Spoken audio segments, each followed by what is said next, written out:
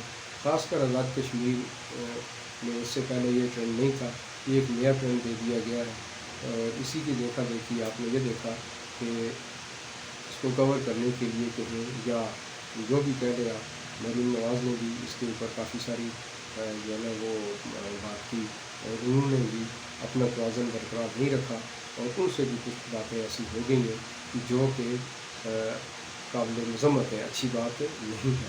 اس طریقے سے ماحول خراب ہوتا ہے، ماحول اچھا نہیں ہوتا. یہ ماحول جب خراب ہوا تو اسی طرح یہ سلسلہ آگے چلا اور الیکشن والے دن بھی یہ ٹینشن بنی اور وہ کافی سارے ایریاز میں اس طرح کی رپورٹنگ ہوئی ہے اور بد مزگی ہوئی، بد انتظامی معاملات ہوئے، کافی ساری چیزیں سامنے آئی ہیں جو کہ نہیں ہونی چاہیے تھی. آپ نے دیکھا کہ جی ٹوٹلی آزاد کشمیر میں 2 لوگوں کی موت ہو گئی. پھر بد کلامی جو ہوئی، یہ میں چند وہ پوائنٹ بتا رہا ہوں کہ جو پچھلے الیکشن سے مختلف تھے. اسی طرح الیکشن کمیشن کے جو ضابطہ اخلاق تھا اس کی دھجیاں اڑا دی گئی. یعنی الیکشن کمپین کے دوران علی امین گنڈا پور صاحب کی تقاریر کو کا نوٹس لیتے ہوئے انہیں کشمیر چھوڑنے کا کہا گیا، لیکن انہوں نے ایسا نہیں کیا، انہوں نے اس کی خلاف ورزی کی، بلکہ خلاف ورزی بھی جناب عمران خان صاحب کے ساتھ مل کر کی. تو اس کا مطلب کوئی اچھا پیغام نہیں جاتا، بلکہ یہ قانون کو جوتے کی نوک پہ لینے کے مطابق ہے جو کہ بالکل ہی غلط ہے. اس طریقے سے معاشرے میں وائلنس ہی پیدا ہوتی ہے، کوئی اچھا پیغام کہیں بھی نہیں جاتا.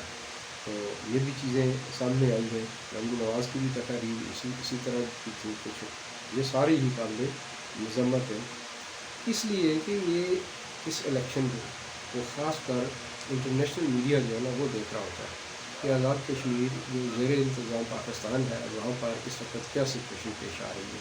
تو اگر اس طرح کی سچویشن پیش آئے گی تو آپ خود سوچئے کہ ماحول جب یہ بنے گا تو انٹرنیشنل لیول کے اوپر کیا پیغام جائے گا. یہ کوئی اچھی چیز نہیں ہے. اسی طرح اس کے ساتھ ساتھ آپ نے دیکھا ہوگا کہ کافی ساری ایلیگیشن بھی لگی ہیں. ایلیگیشنز ایک تو پری پول ریگنگ کے حوالے سے ہیں. پری پول ریگنگ کے حوالے سے جیسا کہ میں نے آپ کو بتایا کہ علی امین گنڈا پور صاحب کی ایک ویڈیو بھی وائرل ہے جس میں وہ پیسے دیتے ہوئے دکھائے گئے ہیں اور ایک میں وہ یہ کہتے ہوئے دکھائے گئے ہیں کہ جی میں ایک سیٹ ایک جو ہے نا وہ ووٹ کی اکثریت پر ایک اور روپے دوں گا. تو یہ چیزیں پری پول ریگنگ میں آتی ہیں. یہ الیکشن کمیشن کو اس کا سخت نوٹس لینا چاہیے. تو اس کے بعد پھر آپ نے دیکھا کہ پی ٹی آئی کا ایک اور تنازع اٹھا کہ ان کے حساب جو نامزد کیے گئے تھے نامعلوم کہہ لیں آپ سورس کی کہہ لیں یا جو بھی کہہ لیں کسی کی طرف سے کہ جی یہ پی ایم آزاد کشمیر ہوں گے جناب تنویر ریاض صاحب. تو وہ خود بھی یہ کہتے ہیں. تو جب یہ چیز ہے تو وہ ایک پاکستان آرمی کے بریگیڈیئر نعیم صاحب اور ان کے ساتھ کا ایک معاملہ ایک سوشل میڈیا کی دنیا کے بنا اور جموں کشمیر پروگراموں میں بھی وہ رپورٹ ہوا. آپ نے دیکھا کہ وہ 1 ارب روپے کی بات چلی، 20 کروڑ کی ظاہری کی بات چلی. تو یہ چیزیں کوئی نیچرل نہیں ہے، یہ بھی بالکل نوٹسیبل چیز ہے. اگر یہ صحیح ہے تو آپ خود سوچیے کہ الیکشن کی اہمیت فری الیکشن کہاں ہوا، فری اینڈ فیئر الیکشن کی اہمیت ختم ہو جاتی ہے. پھر اس کے بعد آپ نے دیکھا عبد الرشید ترابی صاحب جماعت اسلامی کے امیر تھے، ان کا معاملہ اٹھا اور وہ بھی بدقسمتی سے محترم جو ہے تنویر ریاض صاحب انہیں کے ساتھ اٹھ رہا ہے اور وہ بھی 7 کروڑ کی ریمنٹ جو ہے نا وہ ریمنٹ ہے. اور آپ نے یہ دیکھا کہ جی جماعت اسلامی میں ایکشن لیتے ہوئے انہیں جو ہے نا اپنی رکنیت سے درخواست کیا ہے. یہ چیزیں ساری نوٹسیبل ہیں. اس کے علاوہ آپ یہ دیکھیے کہ آج ہی کے دن ایک شاکر سلنگی صاحب سوشل میڈیا پہ وہ ویلاگ کرتے ہیں، انہوں نے یہ آج اپنی ویلاگ میں یہ کہا کہ جی ڈی آئی خان سے 906 امیدواران 906 اہلکاران کو 20 لوگوں آزاد کشمیر بھیجے گئے. تو یہ بڑا نیا شکریہ ہے کہ وفاق کے بجائے یا آزاد کشمیر کی پولیس کے بجائے یہ علی امین اللہ پور صاحب ڈائریکٹ کس کیپیسٹی میں اپنے 906 آدمی بھیج رہے ہیں, 906 پولیس اہلکار بھیج رہے ہیں. تو یہ ایک بڑی کوشچنیبل بات ہے, اور اس پر بھی الیکشن کمیشن کو نظر رکھنی چاہیے اور اس پر بھی نوٹس لینا چاہیے. یہ ویڈیو باقاعدہ وائرل ہے.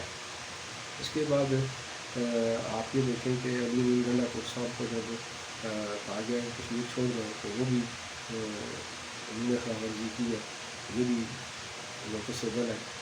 اس کے بعد LA-28 میں الیکشن والے دن جو غالباً PPP پہ بازل خان ان کا حلقہ ہے, تو بازل خان کے اوپر اور وہاں کی جو انتظامیہ ہے جو مبینہ طور پر PPP کی عمارتی ہے جس میں ADC عاصم صاحب کا ذکر ہے, اور وہاں پر جو رپورٹر تھے انہوں نے اس کو رپورٹ کیا ہے, دکھایا ہے باقاعدہ کہ پولنگ ایجنٹس کو بلایا گیا, ان سے پاور آف اٹارنی جو ہے وہ چھین لی گئی اور اس کے بعد ان کو نکال دیا گیا, اور باقی معاملات وہاں پر اس سلسلے میں بھی ہوئے ہیں.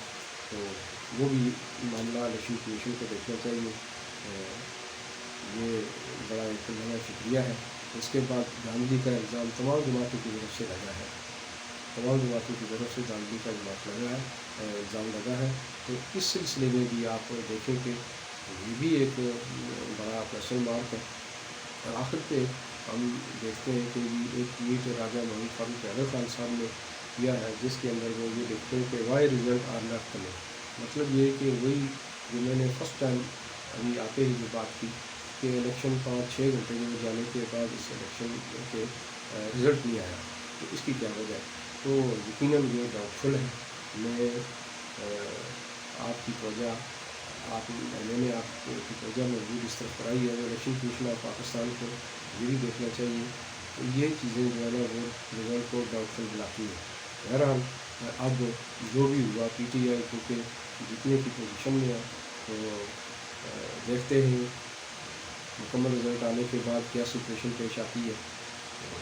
باقی باتیں رزلٹ مکمل آنے کے بعد ہی ہوں گی. تو میں اس کے ساتھ ہی آپ سے یہ گزارش کروں گا کہ میرے اس چینل کو آپ سبسکرائب کریں اور تاکہ میری حوصلہ افزائی ہوتی رہے. آپ کا بہت بہت شکریہ. Thank you. اللہ حافظ.